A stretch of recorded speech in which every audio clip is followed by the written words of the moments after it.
using a straight line angle, I can take 3 measurements around.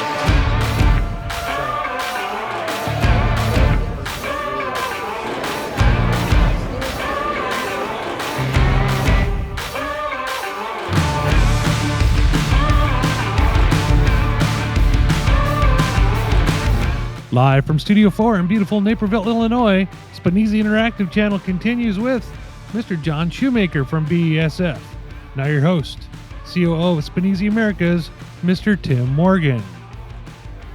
Good afternoon, everyone. I hope everyone is having a great day in the collision repair industry. And I have to thank a good friend of mine for taking some time out of his road warrior duties, I'll call it, because as I can see, he's sitting in a hotel room somewhere in the U.S. John, I really got to thank you for taking some time to come chat with us about some key things that you see in the industry today that can help the shops to be able to alleviate some bottlenecks and be more efficient in what they do. And that's what it's all about. When we started to put together the Spanesi Interactive channel, if you want to call it, we wanted to look past just Spanesi, and there's a lot of people that we partner with out in the field that people don't even know about, or we chat with at different shows and we compare different things. In John, our paths have crossed a couple of times of hey, what do you think about this, or what do you think about that? And I thought it was great if we could get you to share some of your knowledge with our group.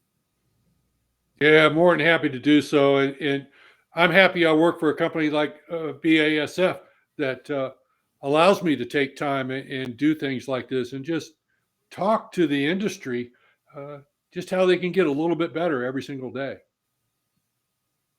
Let's start off with the hard-hitting questions, because we want to get this out of the way.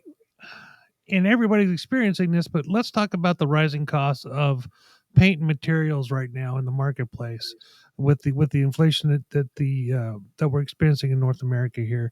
Can you tell us a little bit about how, as a shop owner, I can contain those costs and actually make a profit from them? Well, to me, paint's a part, and it should be invoiced like a part. Use your paint mixing computer, all the systems. I've worked with all the systems. They all have a way to print out an invoice. Everything around us is going up. It's paint isn't the only thing that's gone up. I was doing some things with a guy in a shop that was complaining to me about parts or paint prices, and I said, "Well, let's look at parts. Let's just look at parts." And I says, "You have some archive files, don't you?" He says, "Yeah." And I says, "You're a Ford dealership. I bet you back in 2015, 2016, you fixed a Ford truck. Let's see what that fender cost." So we did that. We went and looked at one of his files, found out what a fender cost. I says, "Now let's write an estimate on that today and what it cost." 33% different. I says, "Is anybody complaining to you about the cost of that Ford fender today? It's 33% higher than it was 5 years ago." And he says, "Well, no, nobody's complaining." I says, "Why?" He says, "We get a parts invoice, we bill it off our invoice." I said, "You ever think of billing paint that way? Get your paint invoice and bill your paint off that invoice." And it sounds simple, because it really, really is. And all around the country, paint invoices are being widely accepted. Mike Anderson and I were talking about this not too long ago at a meeting, and it's surprisingly how many of those are being accepted. But what's equally surprising is how many people aren't doing it. Well, see, I think, if I can add, I think that's part of the problem is in the education process, or in the mindset of the manager, the owner, and the estimator. It's the way it's always been. I've always done it this way, instead of moving towards the way that you're telling the industry that they should take a look at within their own business and be able to move that direction. Yeah, and ABRN just published one of my articles, and in that I talk about that, just like what you're saying, is we've drilled into these mindsets, and we let outside entities kind of control the way we run our collision centers, and we have to step out of that and start running it like a business again. Yeah, because we've given up a lot of control. Yeah, I totally agree. And when you look at the bottom line at the end of the day, every shop has fixed costs, and every shop's fixed costs may not be the same. Those fixed costs could be different from one facility to the next. So that's where they need to base or make their starting point of where they're going to be able to make their charges. And then when you look at the cost of that fender, for instance, as you said, why would it not also be done that way when it comes to paint and the materials? And why is it being dictated by an exterior source instead of themselves, who are the ones that are incurring the cost? You're absolutely right. And if you look at any business, I mean, when I was in college and we talked about business, how do you set your price? It's your cost plus expected profit gives you a price. We never calculate that thing that way. I was talking to a shop about labor rates, and he says, I think I'm going to raise my rates $2. I said, well, why are you going to do that? He says, well, I just need to make a little bit more on my labor, and I think $2 is a good rate. I says, well, how are you going to defend that? He goes, what do you mean? I says, when you're arbitrary, you open yourselves up for arguments. People kind of look at that, hey, how'd you come up with that $2? Why is it $2? Well, we haven't had a raise in, a while. And last time we did, it was $2. So I just think we're going to jump up another $2. I says, what about doing a little math and involving your accountant, and let's find out what it costs. Let's just take a structural Pro Level 3 technician. What does it cost you to maintain that ICAR Pro Level 3 structural technician? And let's calculate that out. What's it cost for your portion of his health insurance? What about the taxes, the employee taxes? Let's find a true figure of what it costs for you to maintain that employee. Then multiply that by your expected profit. Now you have a labor rate that you can defend and you can justify because you've done the math behind it. And I'm willing to bet it's going to be over that $2 you wanted to arbitrarily add to your labor rate. I was just thinking the same thing as you're adding it up. And don't forget the cost of when you have to send that person for training somewhere for 3-4 days or whatever, when you have those types of costs. And you're still, paying that employee their salary or whatever. Everything has a cost to it, and it needs to be just that. It needs to be billed out correctly. The traditions in our industry of, as you said, just, well, I'm going to go up a couple bucks so I can go up a couple bucks, when it could be, in fact, 5 or more by the time you actually figured it out. I mean, the healthcare costs are rising. Everything that you're doing is rising. I was lucky here, 2 years ago when this pandemic started. One of the first things I looked at, I'm like, our costs are really going to change. One of the first calls I made was to the landlord and said, I know my lease isn't up for, another year, but can I renew it now for the next 3 years? And can I block the rate? To maintain my costs. And I think that people, a lot of times they don't look at what's really going on around them. They think they're so busy trying to run their business, and the business is really running them. Well, Tim, what I think is, I don't think they're running their business. I think they're walking down a narrow hallway and they're bouncing off what they're allowed to charge and what they need to charge and trying to find a balance in the middle. And in doing that, the only people making any money are those around them. Absolutely.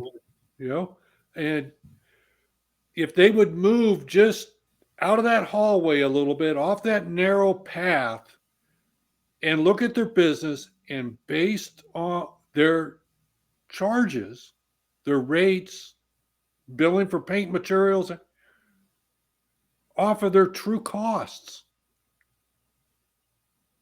they would be more profitable. Their techs would be happier because, hey, you're calculating a rate in there, and so maybe you can afford to give that technician a raise and retain that employee instead of trying to hire new employees, every year or every other year, or how often, the turnaround in some shops is just crazy. I think we've moved away from, hey, the guy will go down the street for 50 cents more an hour, because we've reached a cap, because everybody's tied against what they can, charge for labor based on what they're able to get reimbursed by third-party payers. But if we establish that rate based off of a true cost, we're able to pay our employees a nice salary that would allow us to retain them. Well, and every other business works that way. So why wouldn't our business work that way? Right. And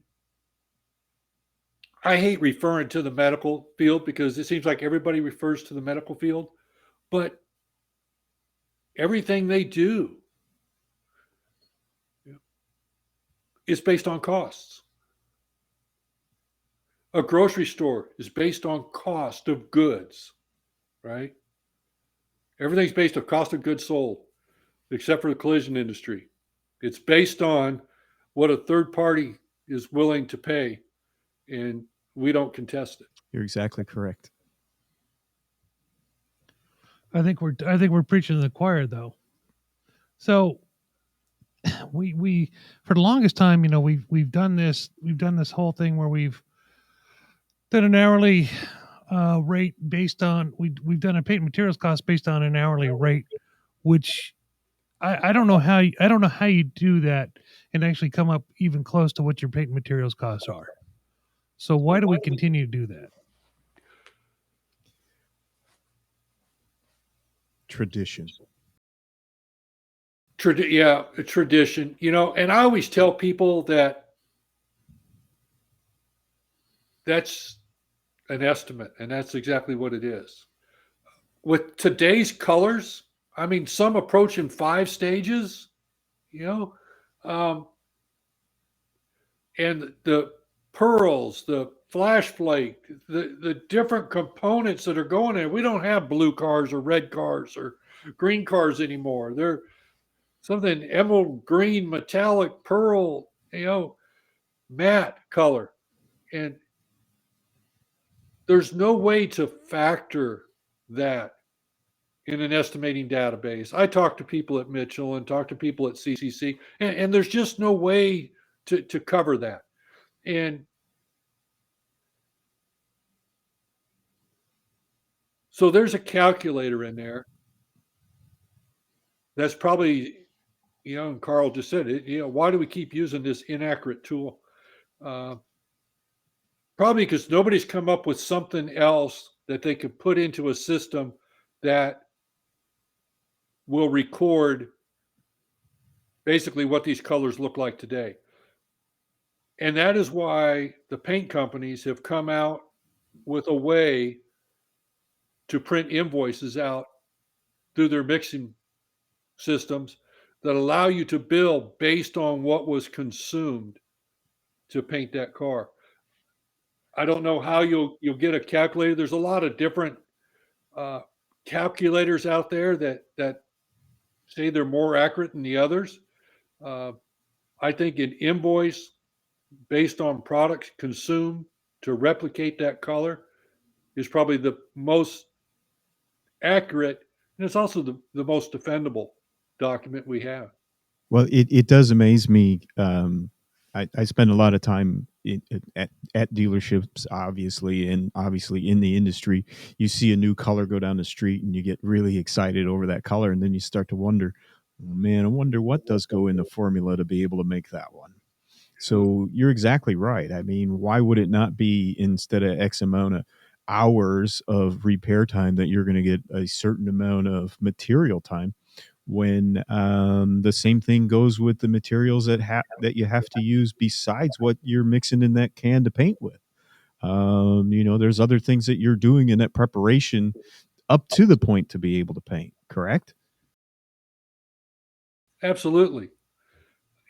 And there's another misconception is that paint and materials line on that estimate accounts for body filler and seam sealer and all that, which can't be farther from the truth. And if you look at the P pages, it tells you that is reimbursement for products used during the refinish process only. And it's calculated kind of at a 70-30 split. 70% is actual liquid and 30% are sundry items, preparing that. But things like feather, prime, and block, you have to feather, prime, and block bodywork. Well, It's not John, included anywhere. you bring up a couple of topics that kind of, they're kind of dog whistles for me in terms of, yes, which is, you mentioned two words, training and estimatics. And are those separate topics, or are they together in your world? I think it's a combination of both. Estimatics is getting harder and harder every day. So you have to apply some training into that to make people understand the research behind it. And that's where it all begins. I got in trouble one time because I got called to go into this shop because I was told he needed help with his business. And I'm under the belief that everything starts in the front office. If you've got a strong front office, you've got good estimatics, the back end's going to work. And so I walked in there and I said, where can I help you? Well, you just have to make my business better. I says, well, I have a lot of business solutions. BASF gives me a lot of tools to work with. I says, one of the first things I'd like to do is look at your estimatics and just look and see, how well your people are documenting the repairs that are happening in the back. Oh, no, my front office people are good. Don't worry about that. I says, well, let's go into the back and see how cars are working through the shop. Let's see what your working process is. So, well, I really don't have a problem there. I says, okay, well, let's go back to the refinish area and let's see, what's your booth cycle time? How many ROs are you painting in the booth at the same time? And he says, that's all good. He says, but I just need to help you with my business.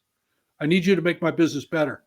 And I says, well, really, sir, I have 3 tools, in my box, front office, body repair, working process, and refinish processes. He goes, well, so you can't help me then? I says, well, I'm trying to tell you, but what is your problem? What don't you like? He says, I'm not making any money. I says, well, then let's go look at the front office and see what the estimate. He says, you're not understanding. I don't have a problem there. And so I really kind of told him I couldn't help him unless we could, maybe gather some numbers and see what's going on. And he didn't want to share. And I think that goes back to people not knowing what they don't know, that they don't know what they need to run a business. And that all comes with the training. I mean, you need training to do your job, but you need to understand the training to know you need it. Does that make sense?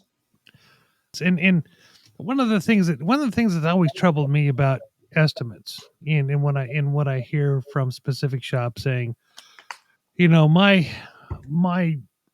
partner doesn't want to read more than how many of our lines that they say it's got to be below so many X lines, and other than that, then it blows up, and people come out, and so on and so forth over an arbitrary number on an estimate. And I never been able to understand how anybody could buy into that argument that, if we're doing whatever procedure, it's got to be under X number of lines, otherwise we're going to be in trouble. How do you coach shops around that kind of mentality? Well, there's an estimating database that gives you 399 lines. I encourage you to use all of them. Well, and I would have to agree that if someone is trying to control your estimating process, this is probably not a good partner to be working with. Well, exactly, because let's think, what is an estimate? And I don't even like calling them estimates. Estimates is what third-party people do. Shops do damage appraisals, right? Repair plans. So what is a damage appraisal? It's a communication device, right? Whoever's writing that damage appraisal is like a news reporter.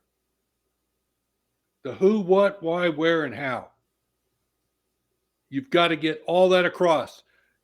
You have an estimate line, you have a line note, and you have a photo. Those are the three ways that you have to do that, just like a newspaper does, right?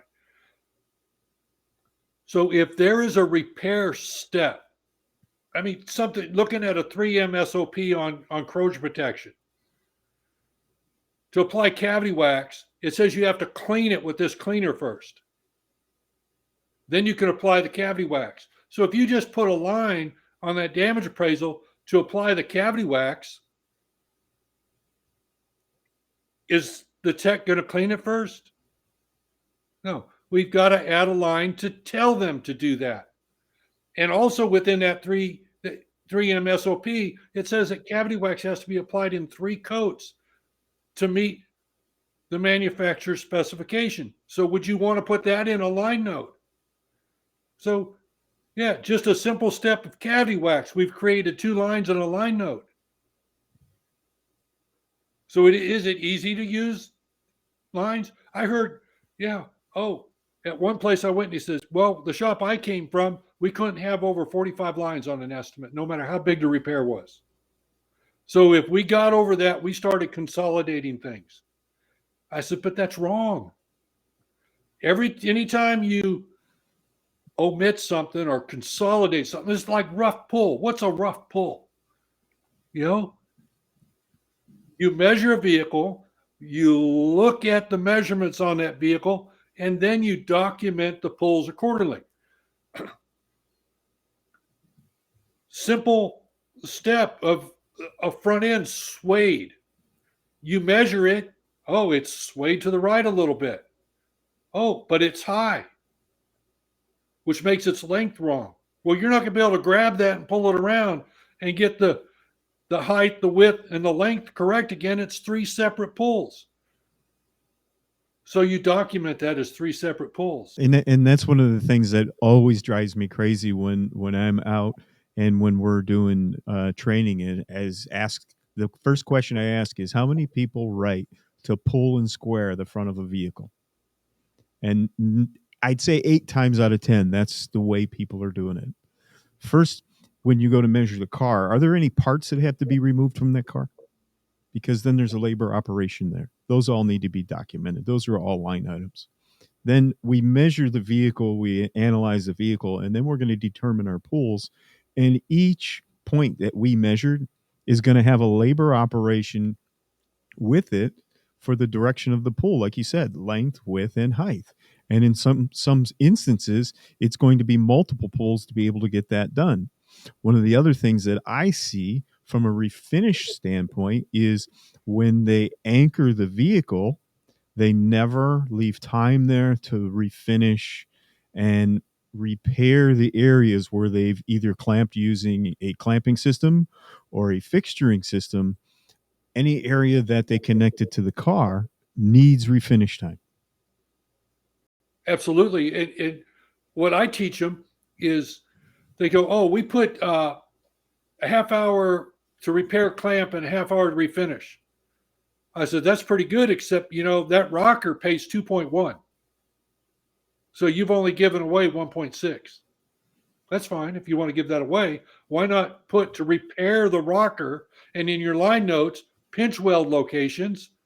Then you get repair time and you get the full refinish time, because on an external panel, you're not going to just spot it in. You're going to paint the whole panel. Exactly. And then the other thing that I like to see is, we all know that sometimes in the facility, the painter has a little downtime in between each vehicle that he may not have something to do. So why not, when the vehicle comes in the blueprinting area, why aren't we looking at what's the paint coat on the vehicle? Or if we're going to, use an analyzer to be able to analyze the color, to be able to get some of those tests done and out of the way. So by the time the car does get from that blueprinting area through the repair and into the refinish area of the facility, we're ready to go with a color for that car. I have a BMW shop down in Jacksonville, Florida, I work with. And in that blueprinting area, there's a measuring system, there's a scan tool, and there's a photospectrometer to measure the color, to determine the color. All that happens right there in the blueprint area. They've been trained to use the photospectrometer, where you have to clean the area, you have to buff it. And then they count the panels and use the panel calculator, and they plug into, it's direct connected to the paint mixing computer, that this RO number is, here's the color, it's cued in there. So when it goes to the paint shop, all that has to happen is the painter goes to the RO number, pulls it down. He says, oh, 6 panels. I need this much paint. And he starts with his refinish process.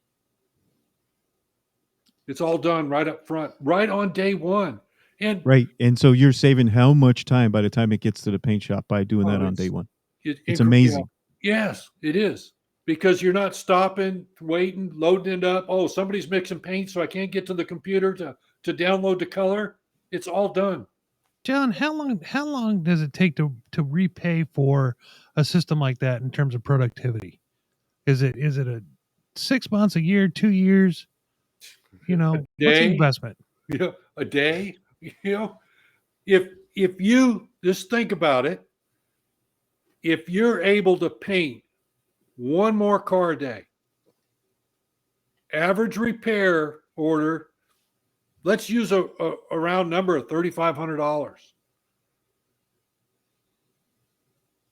I'm sitting here, I don't have a calculator, but if you multiply $3,500 by 5 days and then by 52, I think you'll see you pay for this very, very quickly just by painting one more car a day. Well, and that's back to your point with how many ROs can I put in a booth at a time? Exactly. A lot of shops that we go into, and when I sit down after we've done a new installation in a spray booth situation, explaining to the painter that, all right, now we're going to load this with 7 different bumper covers, and we're going to base them all, and then we're going to clear them all, and then we're going to bake cycle once. And sometimes you get that deer in the headlights that, well, wait a minute, I can't do that. Well, if your booth is running efficiently and you have airflow, there's no reason why you can't paint multiple colors. If you have your panels staged correctly in a booth, and be able to operate that way. So a lot of shops could go in the morning and have 2-3 booth cycles of just panels or bumper covers, whatever it is, without even putting a car in the booth. And I got called, I do shop layouts and I help people position equipment. And, we've talked about all of this before, but I had a customer who says, hey, I've got to put a second booth in. I know my shop's tight, but I know you could come down and work some magic and show me where I can put another booth. So I went down there and I'm kind of looking around, and I happened to walk by the paint booth and it's running and it just flipped off bake. So the lights came on. There was one bumper in it. I said, okay. So I'm kind of watching. Now I'm kind of looking because, whenever you walk into a shop, you never solve the problem you were called in there to fix. You fix two other problems that make the other problem go away. Right. So I grabbed the owner. I says, come here and look. I said, why do you want another booth? He says, because I'm not getting enough paint work done. I says, well, what if we did the paint work differently? Would that help? And he goes, what do you mean? I says, well, look, that just flipped off bake. There's one bumper in it. And there's two doors and a lift gate right over here. He goes, yeah, but I think they were different colors. I said, okay, let's stop for a minute. Let's get that bumper out of there. And I got my little laser measure. I measured the inside of his booth. And then I grabbed some of his green masking tape and I measured outside his booth a staging area exactly the same size as his booth. I says, let's start grabbing parts. He says, but they're different colors. I don't care if they're different colors. I says, which way's the air flowing in your booth? And we kind of turned the blowers on. I says, let's just go from dark to light. We'll put the darker panels in the back, paint them first, and we'll walk our way to the door. That's where the guy's going anyhow. He's going to come back out of the booth. We did that, and just like you told, but we got 4 ROs in that one cycle. Right. 3:00 that day, we had more cars painted than they'd done in 3 days, just by staging the booth. And I says, how much were you going to, pay for another booth? He says, man, it's been from anything from 80,000 to 140,000. I says, okay. I says, well, I guess my fee's only 90,000 then. Nice. I love it. But understandably, yeah, sometimes you have to think outside the box, and what's always, and back to what we said in the beginning, what's always been the standard doesn't have to be the standard. I mean, when you talk about processes and blueprinting, there's certain things that some facilities do that others don't.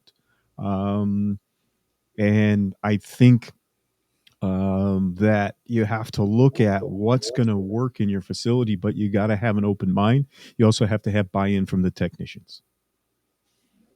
I agree, and it seems like,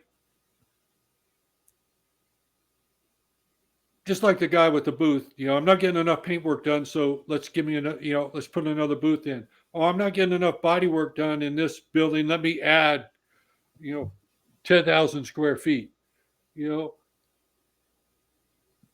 That's not always the answer.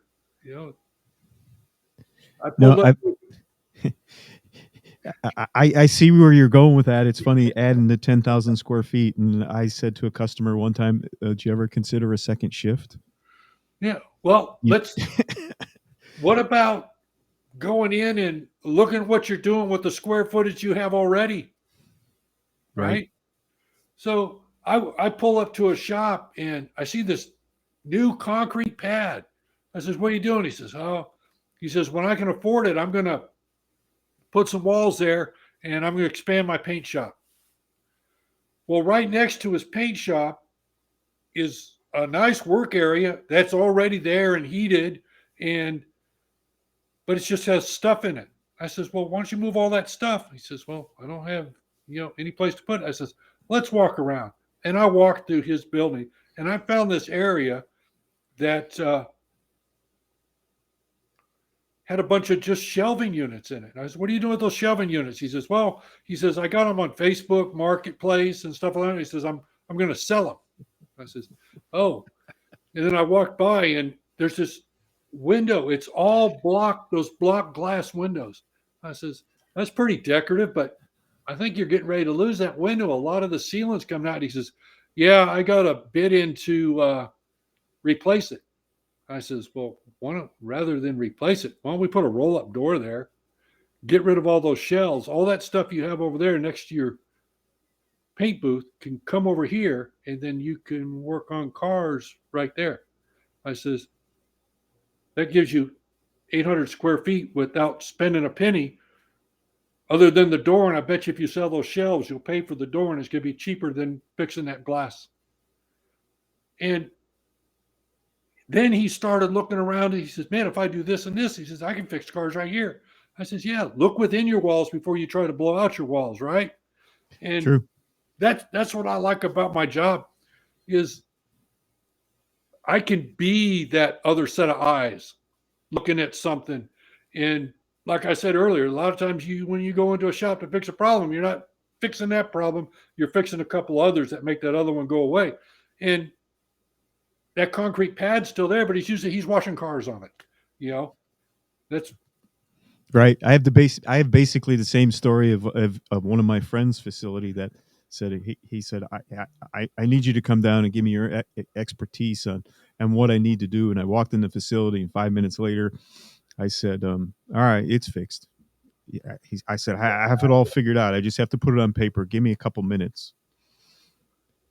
I walked over, I sat down at a desk, and I wrote, move your toys out of the building to the storage place next door, and wrote $5,000 on the bottom and put my signature on it. And I go, there's your solution. yeah. His boat was in there. He had 4 other antique cars. I'm like, you're taking up 6 of your working areas. You have a storage place next door. Go rent some storage units. Put that stuff away off your property and use your property. You know, and if somebody would calculate the value of a stall space, what you told them is cheaper than Yes. parking it in a shop by thousands exactly. of dollars. Yes, exactly. It was like, wait a minute, storage. You're collecting storage out back for those totals, but you're not paying storage for your own car sitting inside. Get it out. Right. Exactly. So, John, one of the things that we talked about when we were putting together this event is good disassembly habits. What are you seeing that's going good out there? And more importantly, what are you seeing that's going not so good out there right now? I'm still seeing parts ordered the day a car needs to go home, you know. And I was talking to somebody on a Facebook post today is that, you know, the first part you need to reassemble a vehicle is the last part you find. It's your choice when you find that last part. Do you find it today? Do you disassemble it completely? You know, or do you take it apart far enough? And I says, because far enough is never far enough, you know. And I walk into paint shops and I still see cars there with door handles still in them. Oh, the guy's going to come over and take that door handle out when I'm ready to paint it. Okay, so painting a car is very close to the last thing that's done. So we're going to take that door panel out now. We're going to break a clip. Oh, absolutely. That's when it happens. Exactly. And then where you at with it?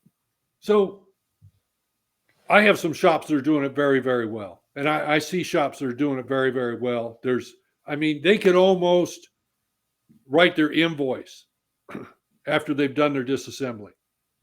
It's that good. And then I see others that they're like 80%.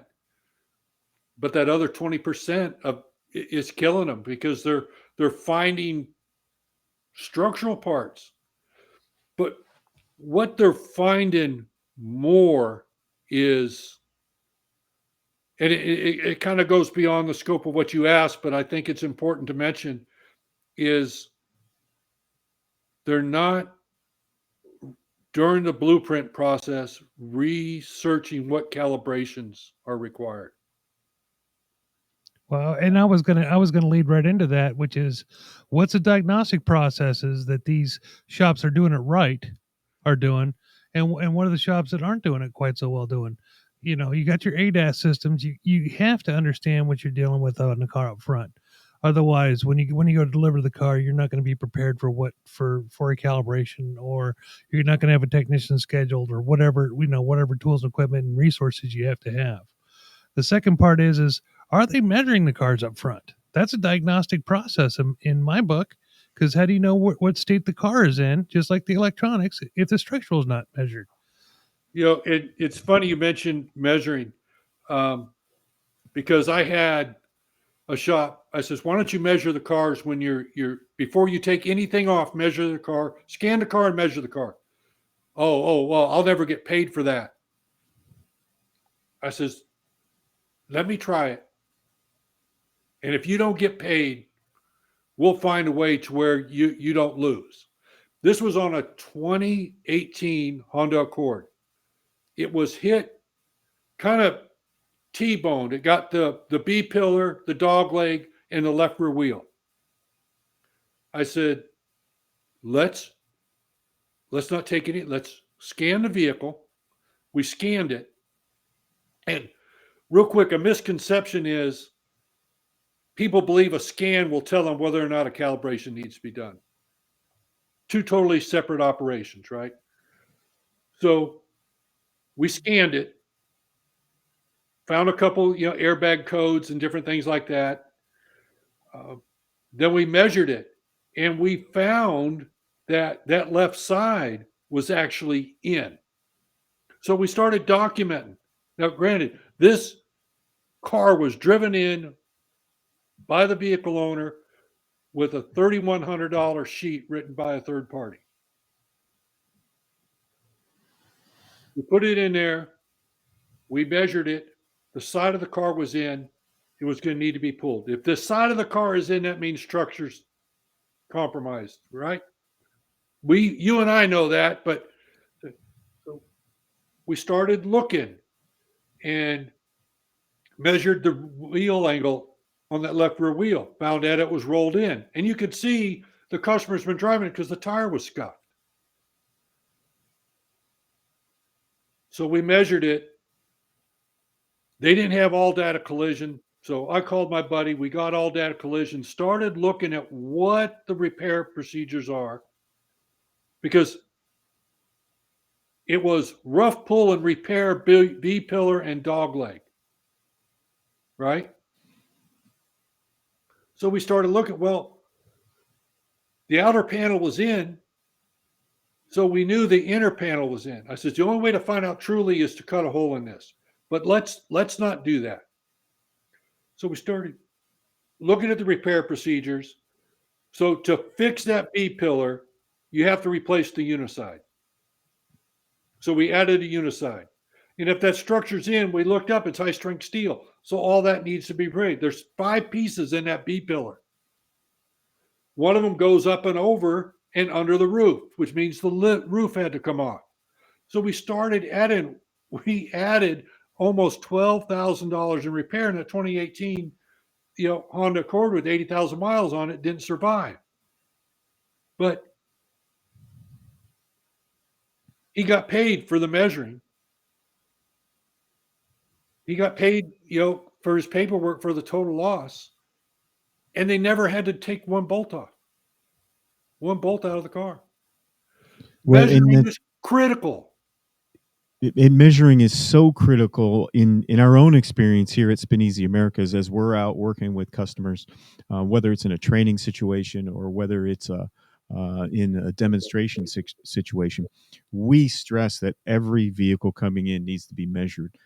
Our own experience, because we document every time we're in a customer shop what we do, and we talk about it through sales staff and everything when we're having meetings. 6 out of 10 cars we're finding damage in that was not noted on the original sheet, and that's powerful right there. If I'm going to be able to write and find damage in 6 out of 10 cars, I don't care about those other 4. Those other 4 are going to flow through I measured them, but they're going to flow through my system faster and correctly than if I let a car go through that hasn't been measured. That's a problem.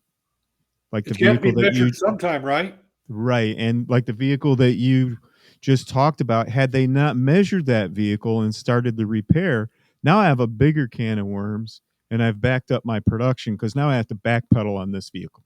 Right. And I got to start all over again. So when a shop turns around and tells me I can't get paid to measure the car, It's a process. You should get paid to be able to measure it. But if I'm only getting paid 6 out of the 10 times, it's still a win for me because I know those 4 cars are going to flow through real easy.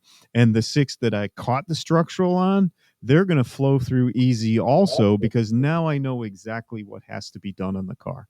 And to your point, what if it becomes a total? Yeah, you find out halfway through the repair, you've got the car cut apart, you got a stack full of parts, that you can't return. The car, 6 out of 10 cars, just like Tim mentioned, have some kind of structural problems. So all those cars are going to have to be measured at some point. Again, just like when you find the last part, you have your choice. You have your choice when you measure the vehicle. And the choice should be the first thing before you take any body panels off. Well, we're kind of dancing around this, but what we're really talking about is getting cars efficiently through the facility, getting them in and out, key to key as quickly as possible, and not ordering parts at the last moment, not figuring out you've got structural damage at the last moment. What, John, walk us through what it takes to get a car through the facility efficiently. Yeah, you have to have a first step is a complete blueprint repair plan. Know what has to happen to that vehicle so that you can look. We're talking about structural, okay? So maybe you have 1 or 2, pieces of frame equipment, right? So you need to schedule that. So what actually needs to go on that frame machine before anything else can be done?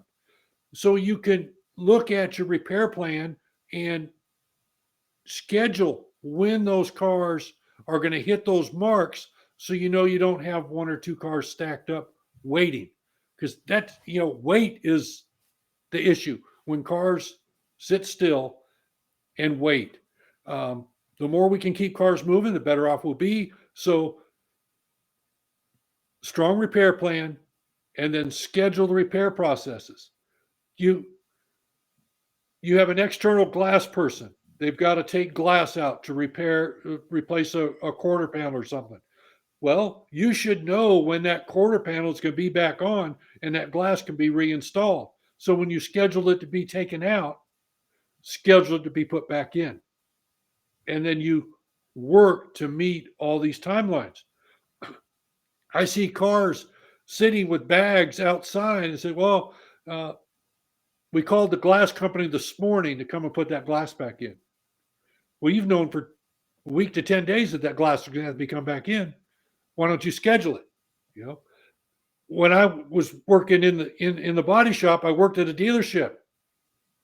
And if I wanted something done in the service department, we knew about where it was going to be done and that, need that, it'd be ready for that. So I scheduled it with a service advisor. So that car had an appointment, and we forget about that on our sublets. We call the tire store down the street. Hey, can you do an alignment on this real quick? The car's going to be delivered today. How long did you know that it needed that alignment? So, plan your repair, plan when it's going to hit these different steps, and make sure that you're not putting it in a position to wait, because that's what kills us. Is the weight. Well, and back to your point about measuring, and not to beat measuring into the ground, but at the same time, you're making an appointment for a sublet for that windshield. What if you have to make an appointment for your structural technician because you only have one tech in the facility that has to do your heavy type of work? Now from measuring that vehicle, I know can this vehicle go to an A, B, or a C tech to be able to facilitate this repair? Exactly, because those are all resources. Whether it's a sublet, in-house, those are all resources that you hope are obligated every minute of the day, correct? Right. Because that's what makes you the money. So if they're obligated every minute of the day, you need to plan those minutes. And that's what we don't do. And, I talked to somebody, it was a big hailstorm. I was down in South Carolina, and the guy got 3 roofs in for some Ford Escapes. And he says, oh, good, I got the roofs in. I'm going to send this out to repair. I says, well, is it ready? Is the car ready to go out there? So what do you mean? Well, have you scheduled the glass? Do you have the adhesive for the roof? He says, well, I have enough for one. I says, then schedule one. You're not going to do any good to get that car in and get the roof off, even though you have the roof and you don't have everything you need to put the roof back on. Now you've got a car that's going to clog your shop because you can't put it outside because there's no roof on it. So you have to plan the repair, every single facet. I tell, go down each line of that damage appraisal. Who's going to do what? When are they available? And do you have everything you need? Is that vehicle ready to be repaired? You might have two technicians twiddling your thumbs. Doesn't do any good to give them that vehicle if they can't hit it from start to finish. If Well, they have to stop, you're done. I love the term, John, mirror matching the parts, making sure you have a absolute 100% match on everything you need to do, and getting everything all together, and then push it into production. Exactly. It doesn't do you any good to partially repair a vehicle, and it just cash flow. Was talking to a shop about cash flow the other day. He says, my guys are 180, 190% productive, but he says, I'm having problems paying them. I says, why are you having problems paying them? He says, I'm putting out this labor. I says, well, how many cars are they working on? So we looked down their stub sheets for what they were paying them for a week. And some of these guys had 20 repairs on there that they were stubbing 3 and 4 hours on. I says, yeah, you guys are 180% proficient, but they're not 180% proficient on a car. They're 180% on 20 cars. So you're paying them for 20 cars. Now, how many of those 20 cars left your shop during that same pay period? Oh, and he got this like kind of a cross between deer in the headlights and ghostly white look on his face. Because he hadn't planned to do it. Kind of like paying a sales guy his commission before he delivers. Yeah, it's exactly like that. It's he didn't plan the repair. He pushes cars into the shop. The technicians work as far as they can on them, then they go back outside. There's no repair planning involved. And just like Karl said, you should be able to put a car into a stall and start to finish and have everything you need. And that's down to adhesive, coolant, everything you need to move that vehicle through. Yeah. So, John, I've got a note here, and we're getting close to our time, but I've got a note here from our conversation, and we talk about growth plans, and I think it's a topic. In fact, I'm a firm believer it's a topic that we need to address in this industry, is the growth of our technicians and how we take them from a FED tech to a BCB A tech. What is the plan that we need to be discussing right now? Because we're out of technicians are retiring, and we got to grow this next generation. So I think the term A, B, and C tech is an old saying. We've got an industry standard, and ICAR is setting it. You're a non-structural pro level 1, 2, or 3. You're a structural pro level 1, 2, or 3. You're a refinish tech 1, 2, or 3. And I think we need to use those to illustrate a growth plan to a young technician. They come in, a lot of the tech schools I support, they deliver that apprentice to a shop as a ICAR Pro Level 1 non-structural tech. So you illustrate to that tech what it takes to them to be that Pro Level 2, and then you put a dollar value on it. And you walk through and show them, And I was in a conversation with some kids at a school, and I have a couple shops in this market that want to bring apprentices in at 13.50 an hour. And this guy popped up and said, well, I can make $15 an hour at McDonald's. I go, yes, you can today. And 3 years from now, with their pay plan, you're going to make $15.30 an hour. But if you follow this employer's growth plan, where you work yourself through the ICAR Pro levels, and each one of those levels has a rate increase to them, you're going to be making over that $15.30 an hour within 6 to 9 months. But we have to show them that. And you will, we have to show them, number one. Number two is I'm constantly talking with shop owners that say, I don't have the resources to invest in training because as soon as I train them, they leave. So that goes back to that. Let's calculate and create a labor rate based off a cost of what it costs to maintain that employee, which includes his hourly rate, right? And let's pay him a rate where he doesn't want to leave. Create a work environment where he doesn't want to leave, right? That's exactly correct. When you start to look at having a path that they could see is a great foundation. Your point to the hourly rate to McDonald's, to what you could be if here's the next level you need to get to, and then we can reevaluate where you are and your skill set and move you forward through the industry. Great points. And I know a shop owner. He was in one of my performance groups that he evaluated his employees every 90 days. I think that's a little extreme, twice a year, I think is good. But those employees knew that when they got that 90-day evaluation, they had an opportunity for a pay raise.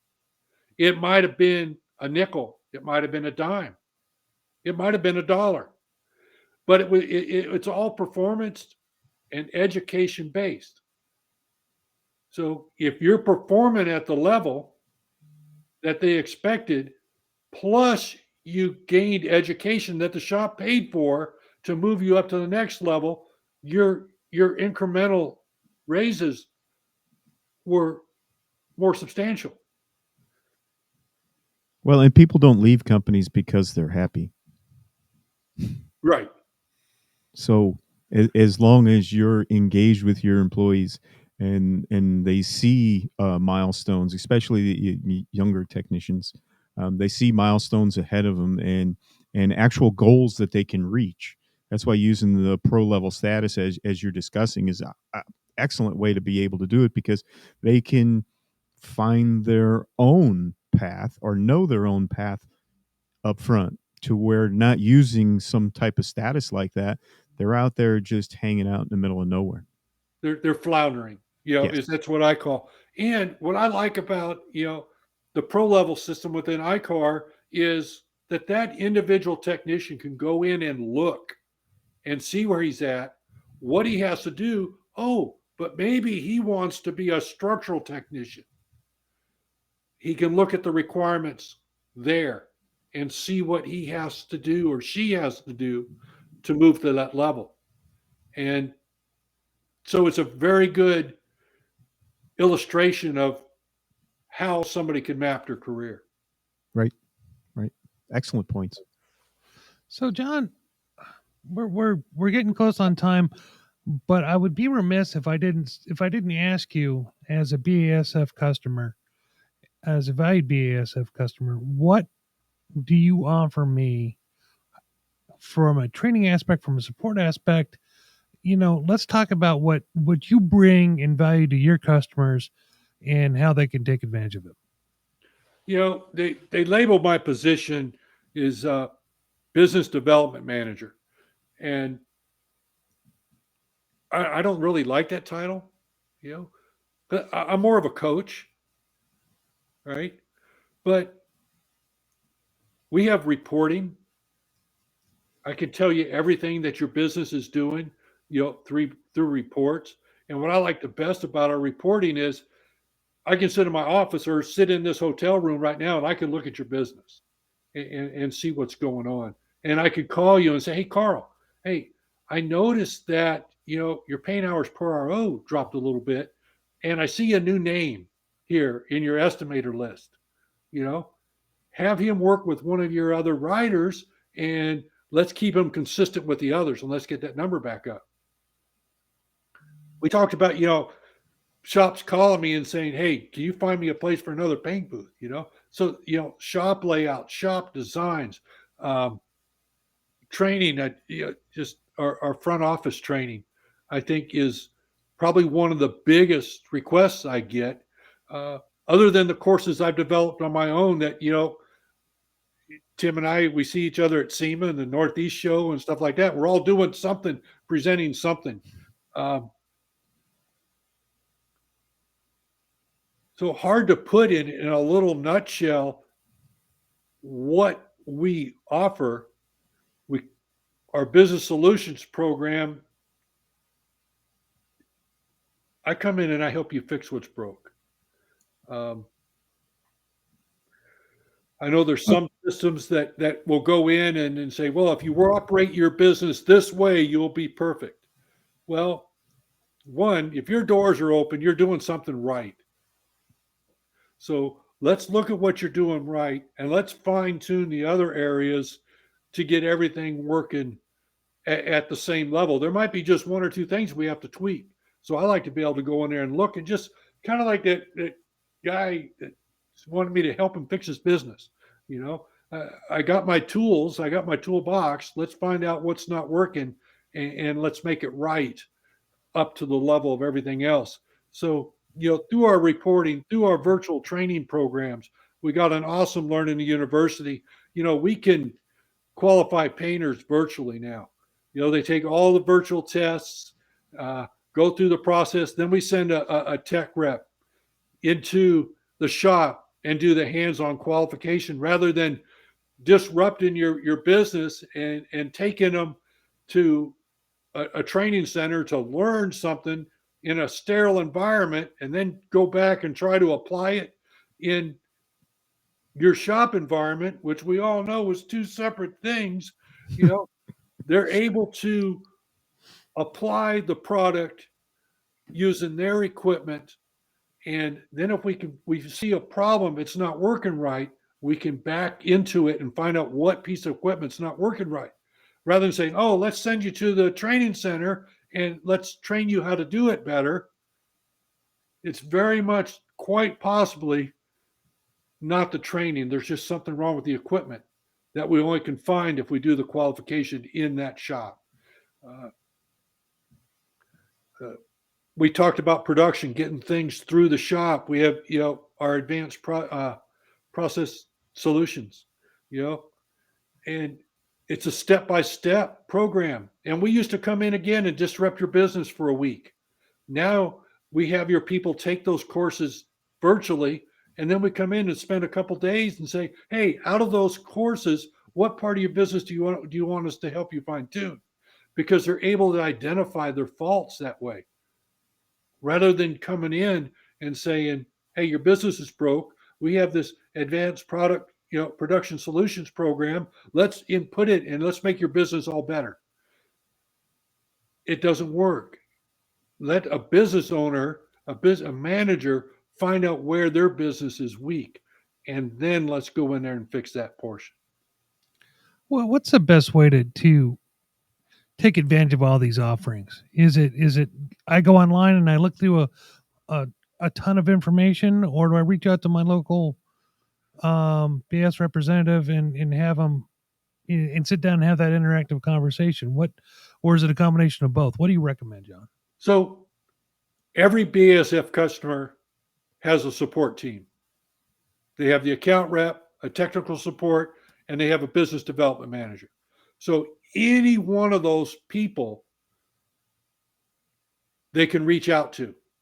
Maybe they're more comfortable talking to their technical support guy and say, hey, everything's working good with the paint and the application. He says, but, how do I get some help from my estimators?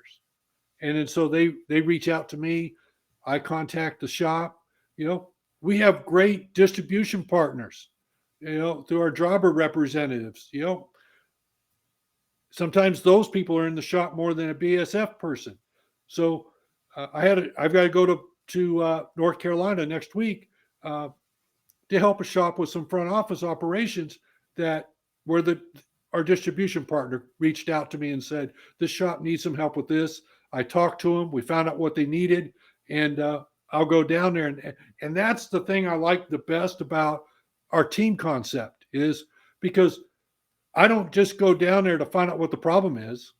I go down there with the solution, because my people, whether the technical support or the account rep, they're able to get enough information to give it to me, or I can talk with the shop and develop a solution. I'm not going down there on a fact-finding mission. I'm going down there to fix it. That's fantastic. That's amazing. That's what we try to do here also. It doesn't, you have to go into a shop for the purpose, right? Everybody's busy, and they don't want somebody walking in and, oh, I'm here to help you, but what's the problem? Okay, I'll come back in a couple of weeks with a solution. They want a solution now. They wanted it today. They actually wanted it the day before yesterday, but. and that's absolutely true. So I don't want to take up too much of your time. I know you're busy. I know you're sitting in a hotel room, and graciously joined us today for this discussion. Where are you going to be open to the public, presenting? Do you have any events coming up that you'd like to talk about? I think the next thing I'm going to do, because things have been moved around, is probably the Northeast show. Is probably the next place I'll be. Things have been shifting around. I've been doing a lot of stuff virtually. Yesterday, before I headed out of town, I don't know if it's a word, but we've been talking a long time, so the tongue gets twisted. But I was doing a virtual damage appraisal documentation course with MSO out in Colorado. So doing a lot of interaction, just like we're doing right now, doing it virtually. And I've got another one being set up for some people in the Texas, Oklahoma region, where we reach out to them virtually. Well, John, and I'll make the announcement if you don't mind.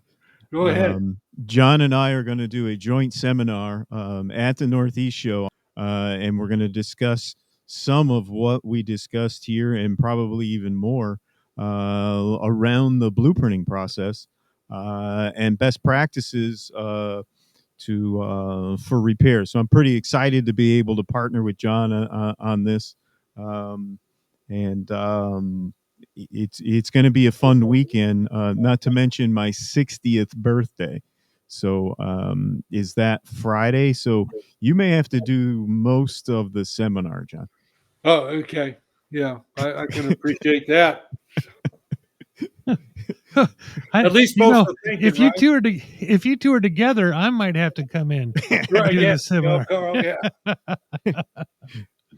No, I'm pretty excited. I've been going to that show since 1997, and been presenting there since 1998, and in other positions that I've held within the industry, and was invited to come back, and pretty excited to be able to do it. So looking forward to working with you again. I think it'll be fun. Months. Yep, I think it'll be great. Looking forward to it. Well, awesome. I want to thank Mr. John Shoemaker from BASF for taking the time today and joining us on Spanesi Interactive Channel. If you have any questions, write me here at Spanesi. It's media@spanesi-americas.com. And I'd be more than happy to get your questions over to John. Also call us here at 224-SPANESI. And we would be more than happy to get your questions over to John or Tim. Whoever you'd like to talk to, we'll get you taken care of. So on behalf of Tim Morgan, myself, and John Shoemaker from BASF, thank you very much for your time today, and we look forward to seeing you all soon. Thank you. Thanks again, John. You're welcome. Thank you, guys. Appreciate it.